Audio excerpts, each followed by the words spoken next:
I want to verify that you can still hear me. I've been messing around with this thing. I can still hear you, and the recording Great. is started. So I will introduce a man who needs no introduction, but Jim Warner from UC Santa Cruz. And he is going to give us his thoughts and years of experience in dealing with switches and packet buffers and buffer bursts and all that great stuff. So I'll turn it over to Jim, and if people have questions, use the chat feature. Well, thanks for this opportunity to ruin your lunch.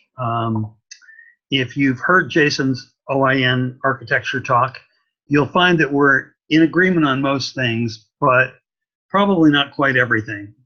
What's not going to be covered today is UCSC's setup for the Science DMZ.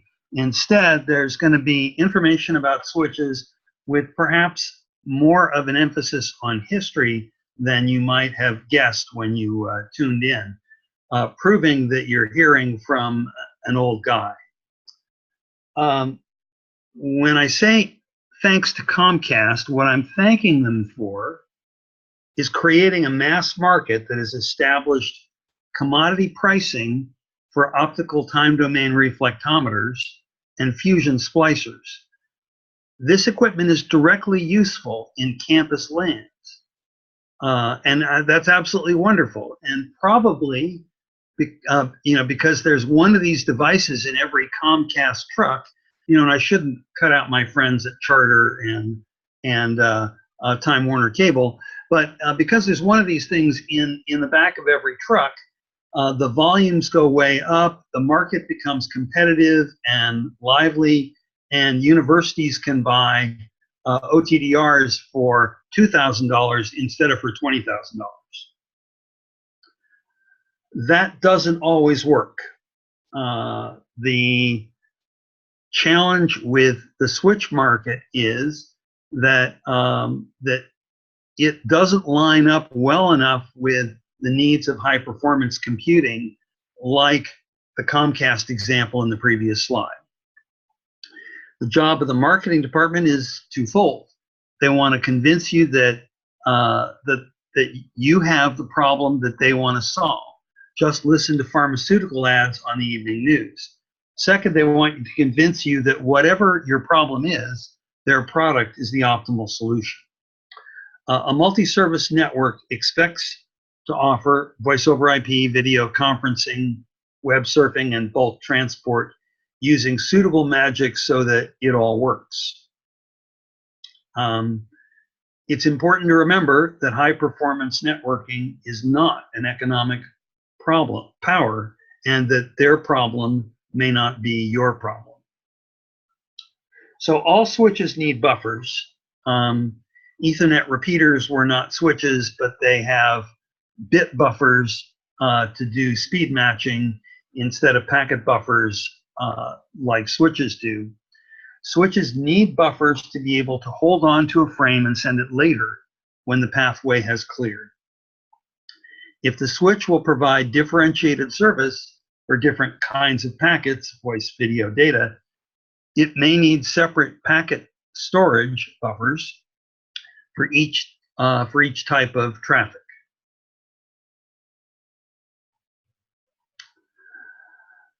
So to say what's in a switch, regardless of whether it's SDN, all switches have a data plane processor and a control processor. OpenFlow means there's direct access to stuff forwarding entries into the data plane processor using some sort of published protocol. Even if that is not permitted, there will still be control and data processors. It isn't really possible to say which is more important, since every switch needs both. What we can say is that in modern switches, the data plane components cost more, and from the size of the heatsink, draw more power. So broad classification of switch architectures. In a shared memory switch, there are glops of memory into which ports can DMA, read and write. As new frames land in memory, the header is analyzed and its output disposition is updated in a metadata table. And then it's sent along to its proper ports. Some switches are both input and output buffered, and at minimum, the input buffered switch needs to have a few packets on its output ports to keep the data flowing. This is the transmit ring buffer, and it has nothing to do with priority queuing. It's just a reservoir that holds 2 or 3 packets to make sure that the transmitter doesn't run out of work to do. A switch, input and output buffered switches often have a crossbar switch to connect line cards. The crossbars will also have buffers that are needed to guide the traffic through the crossbar maze. Packets can be dropped from these buffers, but they're not covered by the MIB2 SNMP definitions. So it's certainly not part of any public MIB to guarantee that if in and if out octets tell you everything you need to know about what's being dropped from your switch.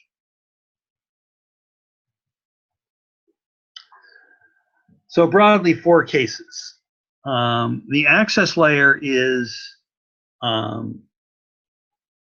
perhaps the simplest. We want to give priority to voice or video. That only requires a small but very high priority buffer. And this keeps bulky file transfers from messing up real-time traffic. The assumption here is that bulk transfer traffic will simply take care of itself. It's the lowest priority.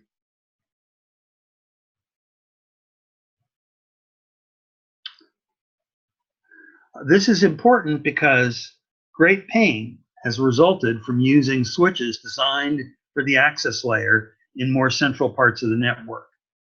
The buffers available for element flows are simply too small. And this is not an old problem. It continues to recur. And I got a link here to what I think is an interesting story. Data center incast is a buffer case that likely falls in the category of not fully understood early. In particular, it looks like Cisco missed this, and that was the opportunity that that helped Arista rapidly increase in market share.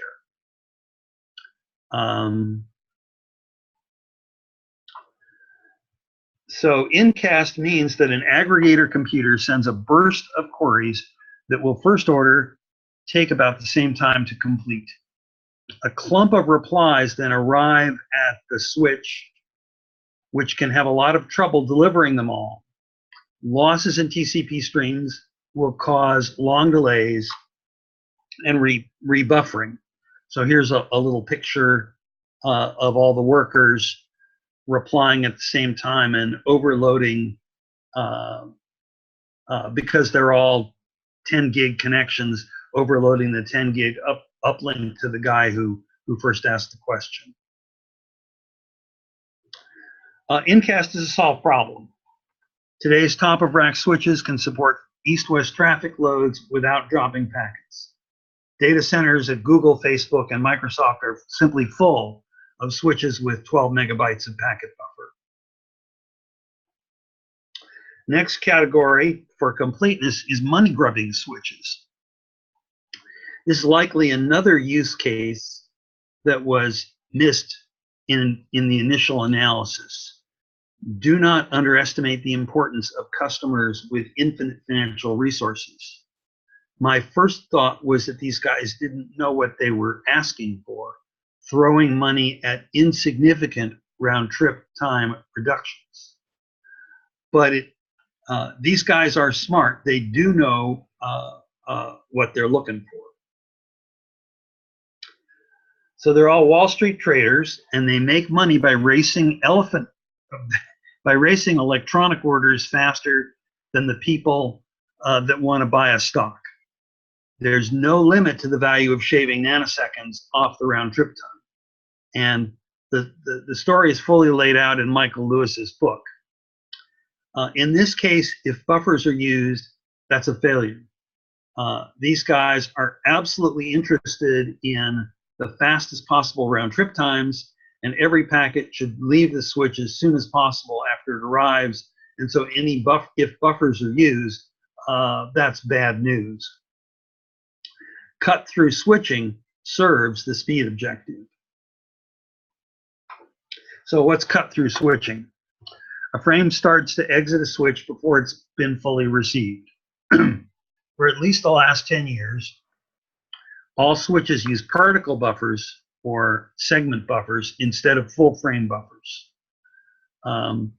Particles are linked together as required to create packet buffers. Without a segmented buffer architecture, jumbo frames would be impractical, because if you had to make every frame, every packet buffer be 9,000 bytes long, then you would be wasting huge amounts of memory when you needed to send a 64-byte frame. Particles are fixed size in any one design, and different designs range between about 100 and about 250 bytes. In cut-through, what happens is that the switch can move particles independently, and so after the first particle has arrived, it's possible to start sending it out while the rest of the particles are coming in behind it.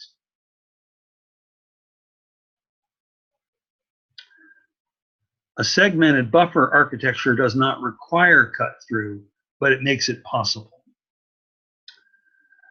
Arista claims that they can forward a frame in 400 nanoseconds for packets traveling at 10 gigabits a second.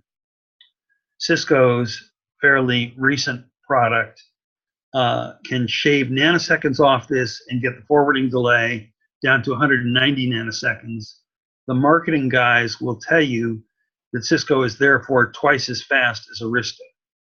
For wide area networking, propagation delays dominate, and the claim is without merit.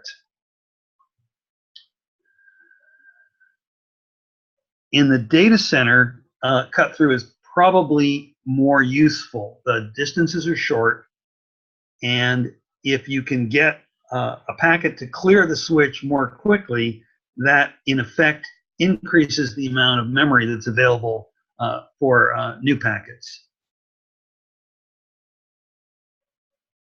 Besides the listed use in this slide, cut-through can increase data center transaction rates and thus help query response times. And finally, speed match buffers.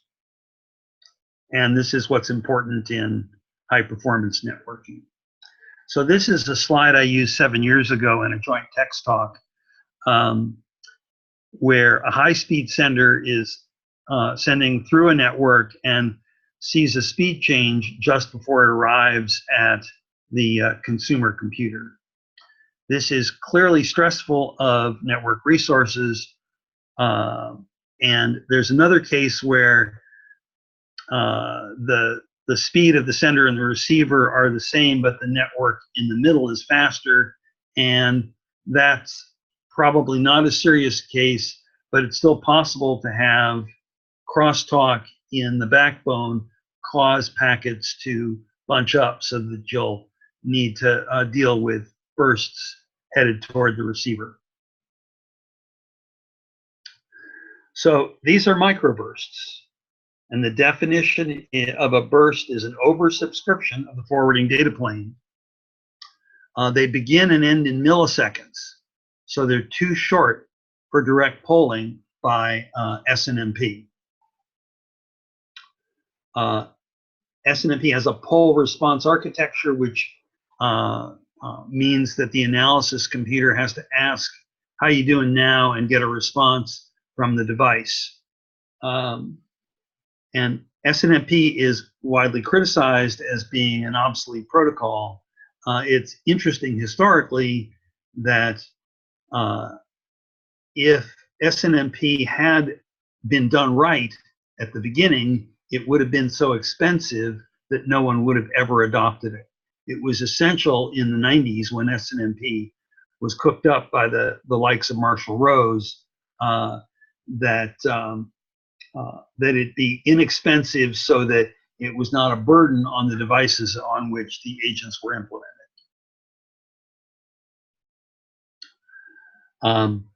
If TCP increases a window size, a fast sender will immediately work as quickly as possible to fill the new space with back-to-back packets. If that stream is traveling through a switch with a 10-to-1 speed decrease, 90% of the burst will either queue or get dropped.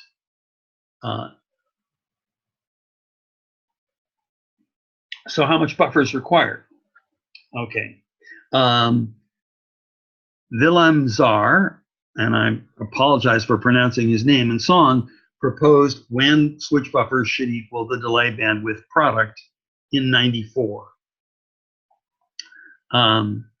They were working on one of the early versions of the NSFnet that was built on IBM RT computers with T3 lines as the national backbone. They wanted to have buffers large enough so that when a packet got dropped and TCP started to stall, there was enough material in reserve in the buffers to feed the T3 lines to keep them from going idle. Feeding an overcommitted link from a buffer was in effect a scheme to end run the backoff algorithm or to compensate for it. 10 years later, Appenzeller proposed that the amount of buffer required to keep the pipes full was actually a lot less.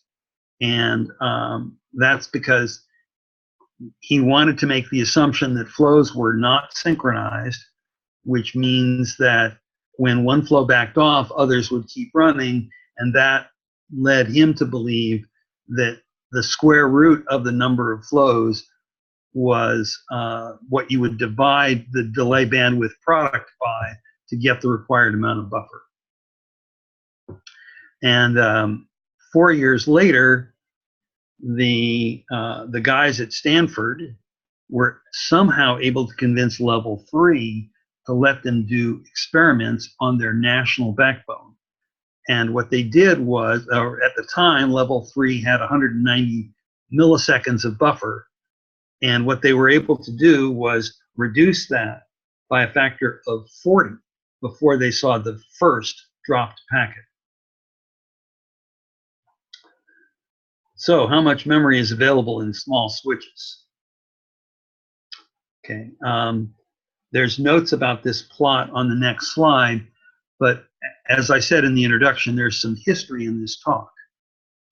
Here we've got ASICs from Cisco, Hewlett-Packard, Intel, Broadcom, KVM, Mellanox, and Terralinx. The Catalyst 350 does not belong on this slide, but I wanted to cover 20 years, so I threw it in.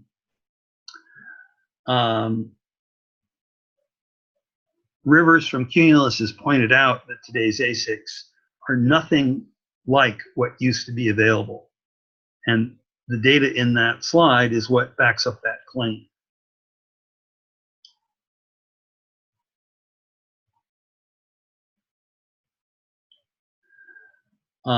As noted here, chip geometries have decreased by perhaps a factor of 4 in the last 10 years. The smallest chip geometry currently in production is Apple's A10 processor, which is built on 10 nanometers. So there's some room for network ASICs to improve beyond where they are today.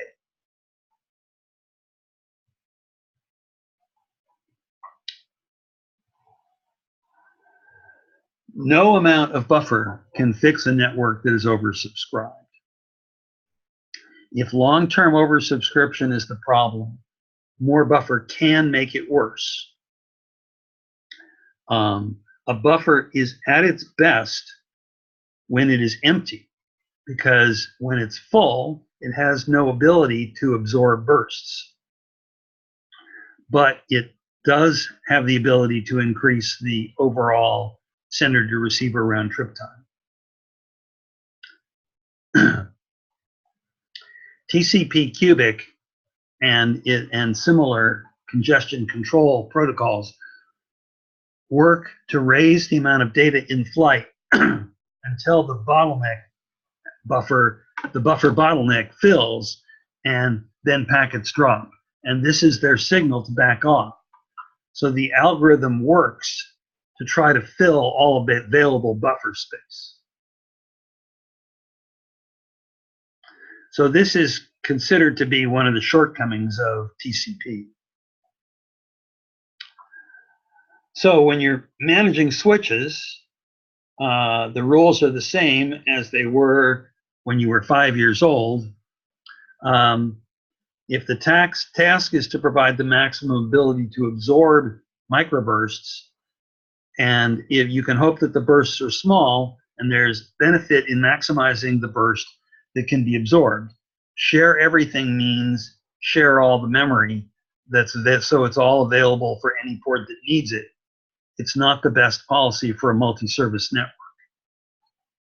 Play fair is probably also important, but perhaps this is just good luck from choosing a good list. Not directly related to this talk, but it's important that all flows participate equally in filling the network and that none get starved out. So you can't actually share everything. So if the switch says that it has 16 megabytes of buffer or whatever it says, you need to keep some of that in reserve, or you will set up a situation where packets which could flow smoothly through the switch are blocked because they can't land at their on their input. So you have to reserve at least some buffer memory to pull in new packets. So it's important to keep that in mind when you read data sheets for switches, that not all of the memory is going to be available for bursts. So some switches are better than others, and I've got 4 categories here that I think are sort of typical. There certainly are, because sharing is not particularly useful for access layer switches, there are some switches which simply don't share at all. And then there's switches which have a very small number of ports on each ASIC, and the memory belongs to the ASIC. And so the overall switch might say that it has 40 megabytes of memory, but it might be that only 4 megabytes of that is available for mitigating a burst to a particular port. So multi-core switches are better than that, where each core owns its own packet buffer, but the best situation is switches that have full sharing so that you can fully absorb a burst that occurs on any port. So multi-core, I want to be clear about that. Multi-core control plane processors are certainly popular in new switch designs, but that's not what we're talking about. It's hard to get the data plane processor to be line rate for small packets. The fix for that is divide up the work between multiple data plane engines, similar to distributed switching within a packet lookup engine on every line card. And then, of course, the switch will have some internal method, probably a crossbar, for connecting the separate switch cores together. I'm not going to read this. Cisco has a lot of custom ASICs. Their marketing department pitches that their deep understanding of the customer's requirements lead to hardware features of great customer value. There's an implication that silicon from Broadcom or Intel is designed by people that don't fully understand the business. Whether this is true today, the cost of developing new ASICs is extremely high. If the ASIC doesn't work right the first time, a product could miss its window of opportunity. So there's some risk there. And the merchant vendors keep getting better and better at their craft at a rate that is so high that Cisco's claim is, or Cisco and Juniper's claim actually, with their custom chips is a rat race that it would be very difficult to keep up with forever.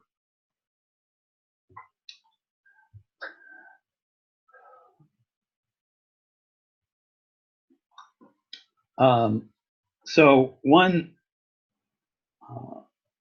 approach to this is just buy a really, really expensive switch. And an example of a really expensive switch is a WAN aggregation switch. The quote here from one of Cisco's quality of service books, though, makes it clear that if you have 100 gig connection to the research network and you have a 100 gig campus network, that you don't have the problem that the WAN aggregator switch was primarily designed to solve. And so the story is that you're going to need to understand exactly what it is that the equipment that you're proposing to buy is and what it will do, and that there probably is not a short circuit that lets you off the hook for doing that.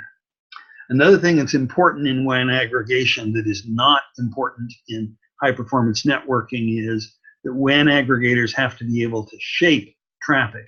In other words, when they want to send traffic toward the wide area network, you may have a circuit that is not one of the standard Ethernet speeds, so say 400 megabits per second.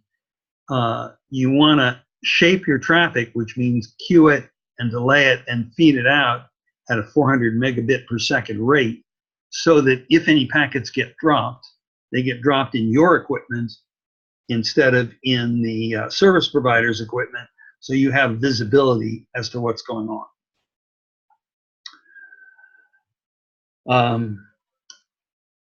I asked one of my friends at Scenic if they are using quality of service in their network, and the answer was no. Only traffic that gets priority is routing updates. So no in this case means yes, because quality of service has to be turned on to have that work.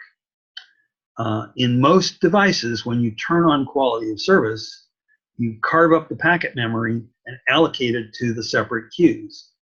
So now the memory is fragmented between separate priority levels, and whatever priority level, probably best effort, that your large data flows are in no longer have access to all of the memory. And in some switches, QoS is on by default, and it can be turned off. In many switches, it's possible to change the allocation of the buffer memory between queues, which is pretty close to letting you have your cake and eat it too, by reserving a small amount for routing updates and the rest for buffering large science flows.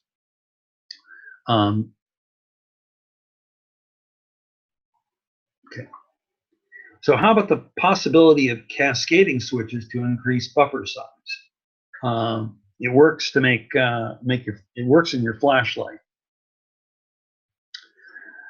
Sadly, what happens in reality is that each switch chip contains a memory management unit, and those memory management units would have to coordinate in order for separate switch buffers in cascaded switches to be able to coordinate. Otherwise, The first one will simply feed all the trouble down to the second one, and the second one will overflow.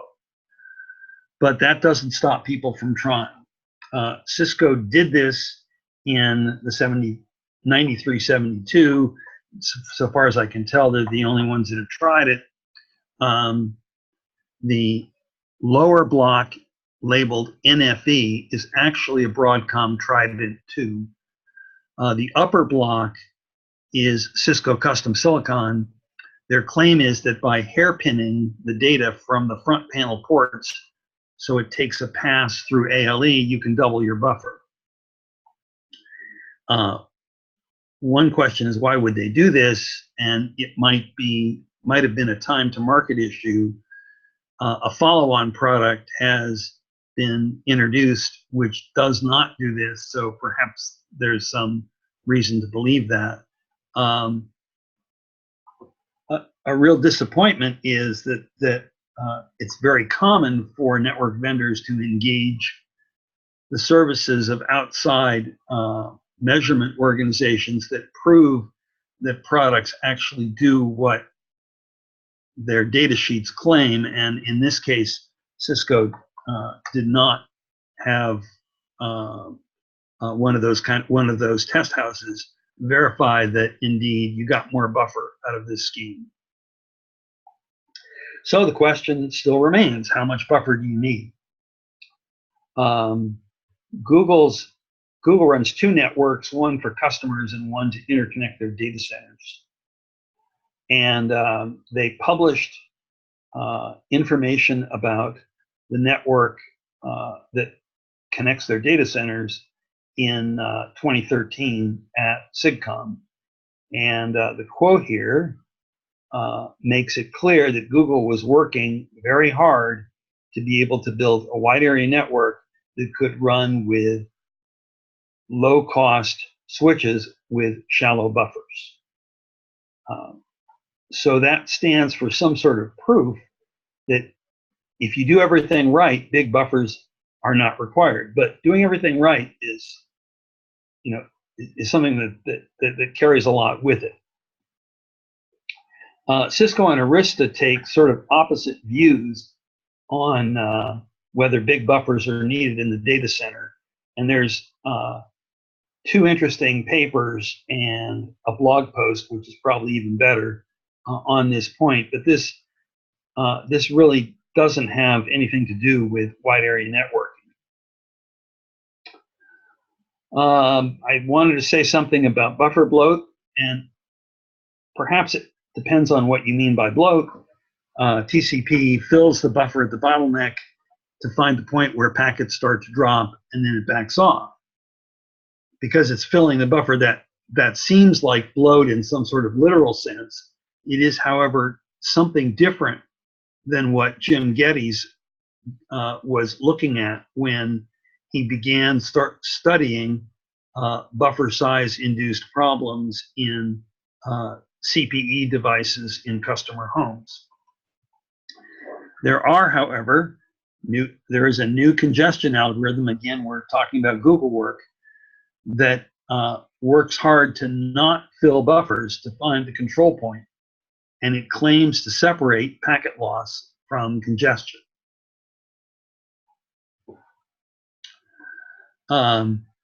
So Neil Cardwell is one of the Google engineers that has worked on this, and he's also the author of a new internet draft on the bottleneck bandwidth round trip time algorithm. And BBR is probably worth an entire talk. But the premise is that before packets are dropped, buffers will start to fill, and that causes the round trip time to increase. Increasing the round trip time is the signal used to reduce the rate of data injected into the network instead of packet loss. And then there are details. So Jason used this slide at the OIN presentation in June to make the point of how a tiny amount of packet loss can ruin your whole day. Implicit in this slide, or actually explicit in this slide, is that the congestion management methods were Reno HTCP in this work, and those are, of course, congestion-based disciplines. BBR is much, much more loss tolerant than cubic, which is sort of the current default in Linux. Didn't say this on the slide, but the round trip time in this particular example was 100 milliseconds, characteristic of wide area work. Large buffers, or the ability to absorb bursts, are not needed everywhere. Buffers are used at the bottleneck. Otherwise, they sit empty. Every connection has one bottleneck. Although, of course, there's connections, many connections crisscrossing a wide area network.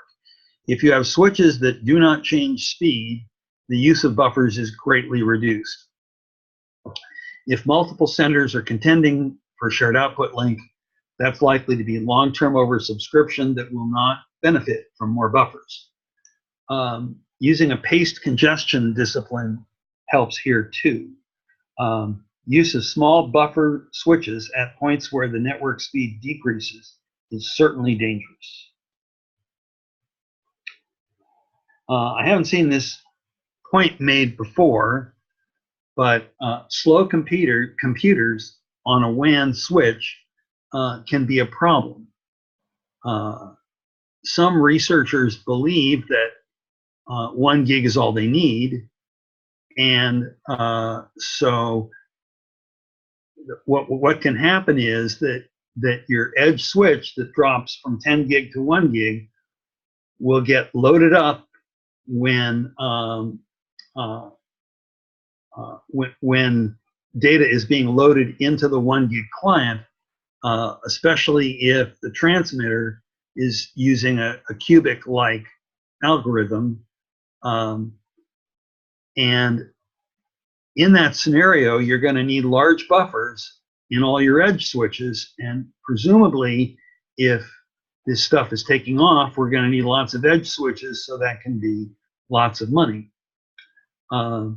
It might be less expensive to provide sponsored upgrades for users who believe that 1 gig is the right speed for them. And implicit in that is that memory in hosts is much less expensive than memory in switches and routers. Note that it's not only the slow guy who gets the pain. If buffers are being shared and one guy takes them all, there's none left for the 10 gigabit per second users. A 100 gig network can fill a 100 megabyte buffer in 8 milliseconds, or it can fill a 10 megabyte buffer in 80 microseconds. So bursts are millisecond phenomena. Those that say they're microsecond scale bursts probably need to rethink. Bursts should not be like subatomic particles that can only be detected by indirect evidence. If we're to manage them, they should be observable.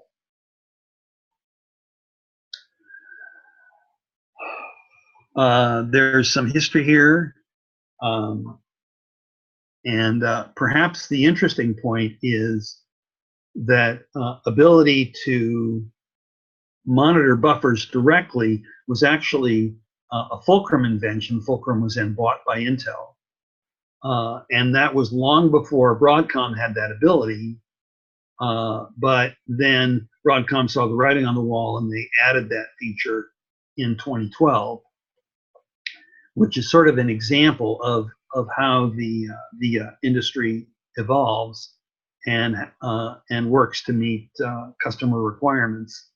The ability to measure buffers, especially in the data center, has been of certainly increasing importance.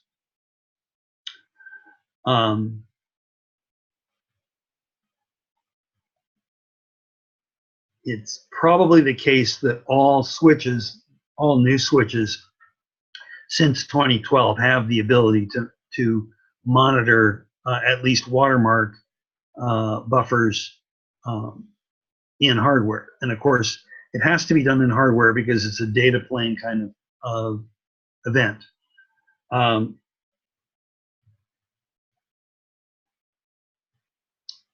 The SAI is mentioned on this slide. That's the switch abstraction interface. I think that was talked about at the last OIM session. And basically, it is working to standardize the way that Linux switch software can talk to hardware so that the Linux switches will be able to work with lots of different devices.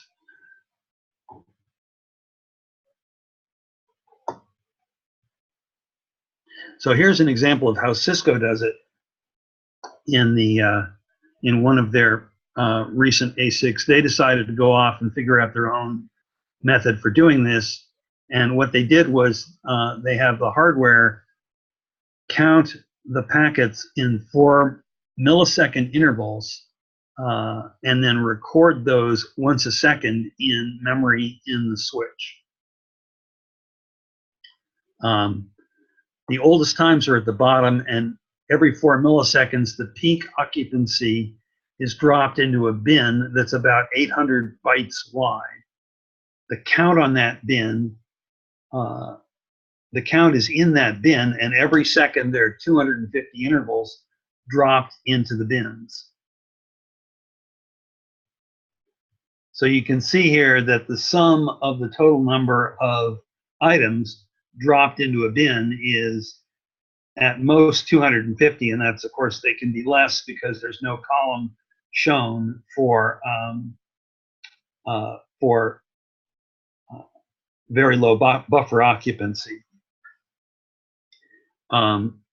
Perhaps the reason Cisco chose to do it this way is that with a simple show command, you can show the what's going on in the switch without the need for any external software.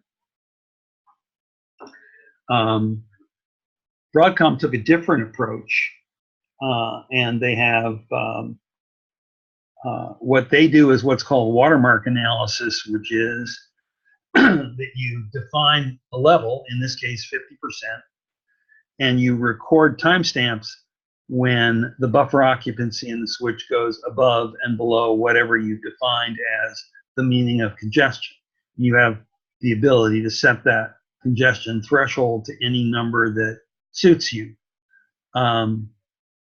So we're focusing here on the green line, which is a binary scale.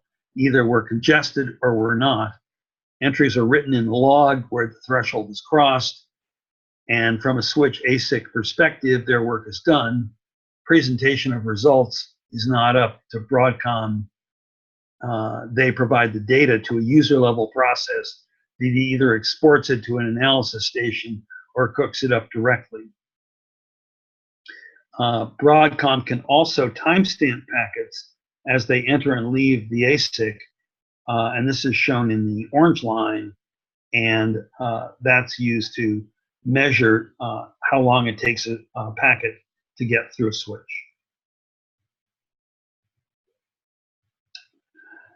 Broadcom is somewhat on a theme of adding useful analytics to their products.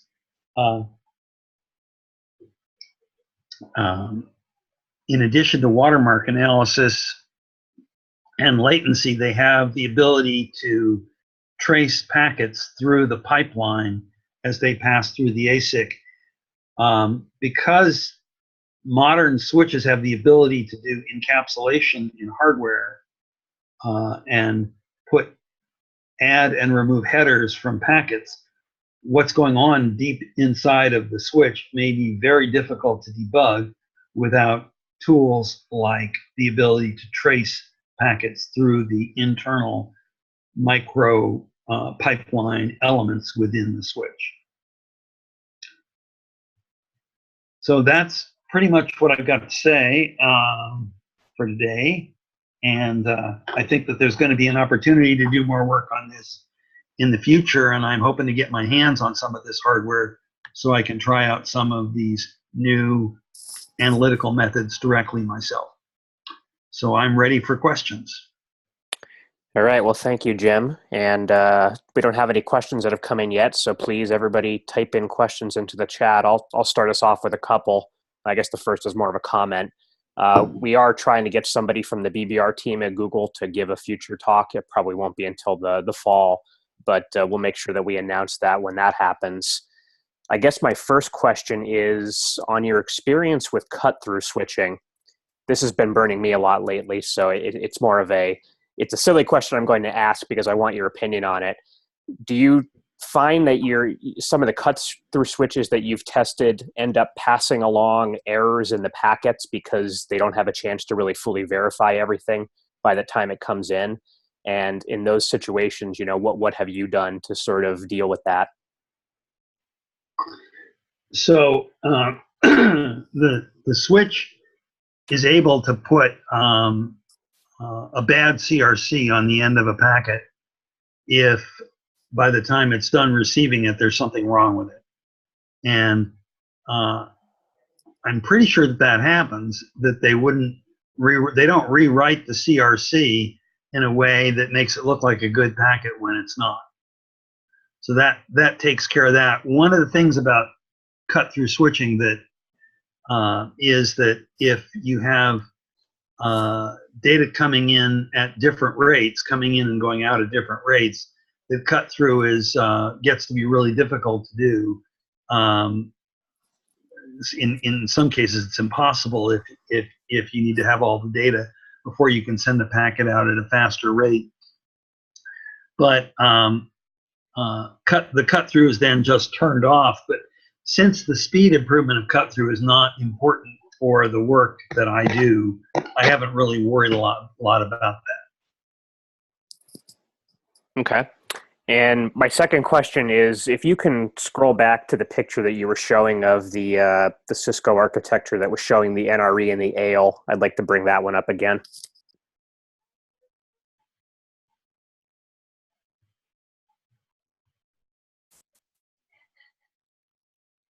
Yep, that one right there. So in my experience, I've never been able to reliably predict how much the ALE actually helps. Basically, if I send in something which I think should be tickling the buffer and should cause back off and TCP to become unhappy, because that's what I've calculated it to be, it always seems to surprise me and either give me less than I would have expected or more, depending on, and this is a situation where there's nothing going on the switch itself. So how does that really work? Like, can you go into some detail about how this is supposed to work in theory and maybe how it works in practice, and if those two are different? Well, I think I talked a little bit about this.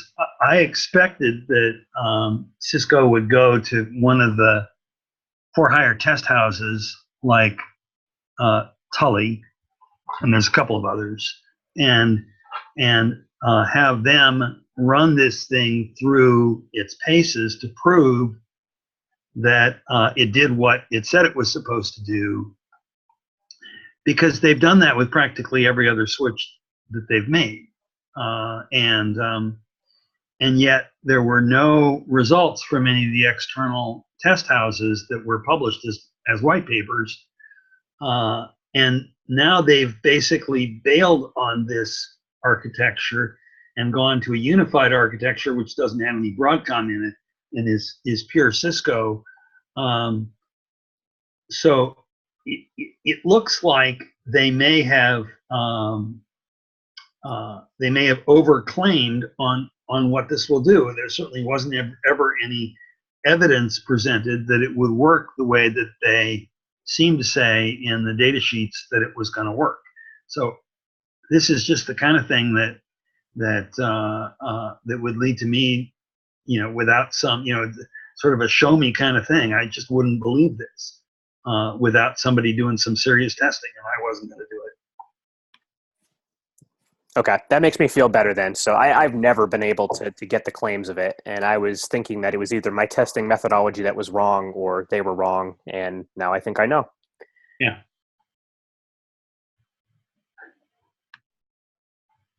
All right. Anybody else with questions here, or is everybody just stunned and shocked and in awe here?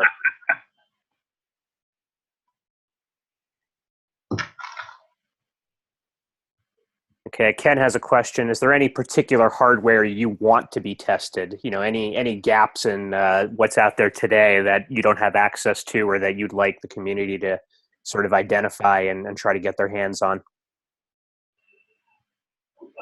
Well, one of the things we say around here is everything you can buy is obsolete. The only stuff that's state of the art you can't get. Some of the switches with the largest buffers on that graph that I presented, the 20-year historical graph, are devices which are not quite in production yet. The one that has caught my attention is the Trident 3. I would love to get my hands on that. And part of the reason is that I tend to pay a lot of attention to things that mention money. And it seemed uncharacteristic, but Broadcom said in their product announcement that they believed that there would be a 32-port 100 gig switch based on the Trident 3 that would cost $3,000 or less. Now that's before you put the software in there, but we sort of know what the software costs. So that's got my interest. Okay. So 2 questions came in.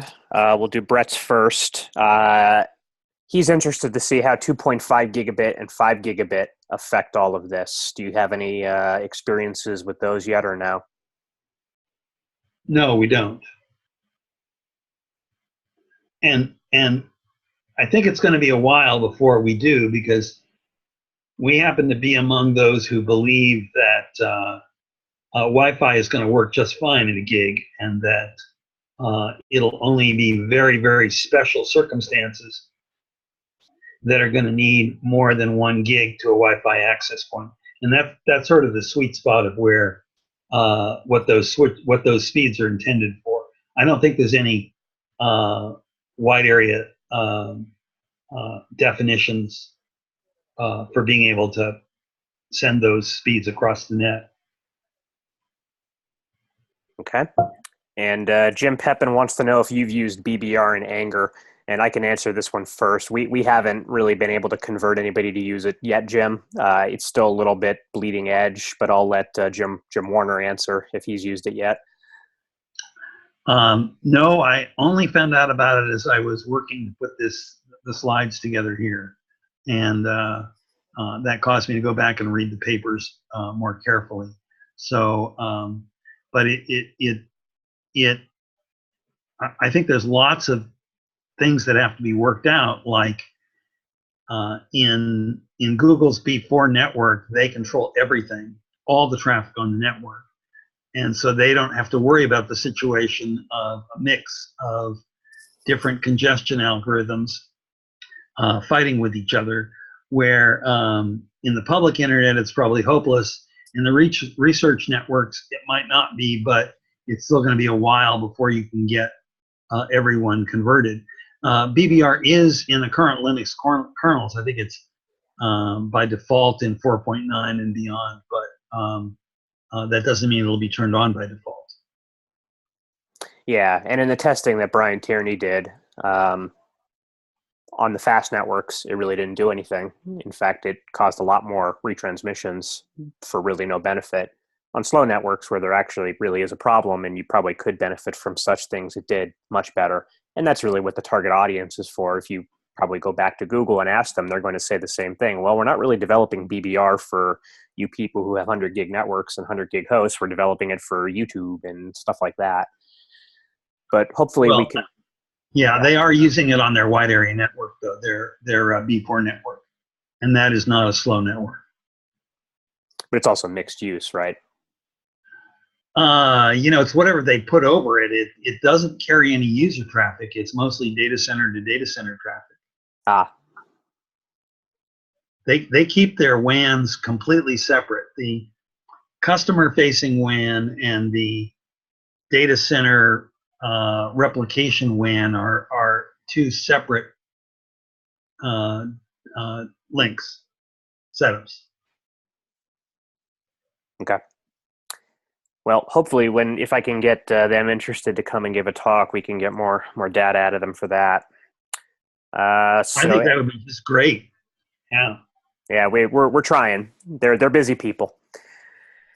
Anybody else have any other questions for Jim?